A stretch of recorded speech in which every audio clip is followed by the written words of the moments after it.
વિચારો અને શબ્દોની અસર આપણા જીવનને પડતી હોય છે. આપણે દિવસમાં જાણતા અજાણતા કેટલીય વાર નેગેટિવ સેન્ટેન્સ આપણા માટે બોલીએ છીએ, જેથી આપણું જીવન મુશ્કેલ બને છે. તો આપણા જીવનને સરળ બનાવવા માટે આપણે 8 થી 10 સેન્ટેન્સીસ એવા પોઝિટિવ બનાવીએ અને તેને વારંવાર રિપીટ કરીશું તો આપણા એ સબકોન્શિયસ માઇન્ડ એક્સેપ્ટ કરે છે, એના વાઇબ્રેશન આપણા લાગે છે અને આપણા જીવનમાં સુંદર બદલાવ આવવા લાગે છે. તો આ સેન્ટેન્સીસ છે: હું સંપૂર્ણપણે સ્વસ્થ છું.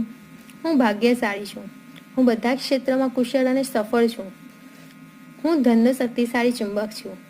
મારા બધા જ સંબંધો ખૂબ જ સરસ છે. હું હંમેશા ખુશ રહું છું. મારી સાથે હંમેશા બધું જ સારું થાય છે. મારા જીવનમાં હંમેશા બધી સારી વસ્તુઓ જ આવે છે. મારી પાસે જરૂરિયાત કરતાં વધારે સમય છે. હું હંમેશા સકારાત્મક, કાળજી રાખનાર, મદદ કરનારા લોકો અને પ્રેમાળ લોકોથી જ ઘેરાયેલો રહું છું. આ સેન્ટેન્સીસ વારંવાર બોલવાથી, લખવાથી આપણા જીવનમાં સુંદર ચેન્જીસ આવવા લાગે છે.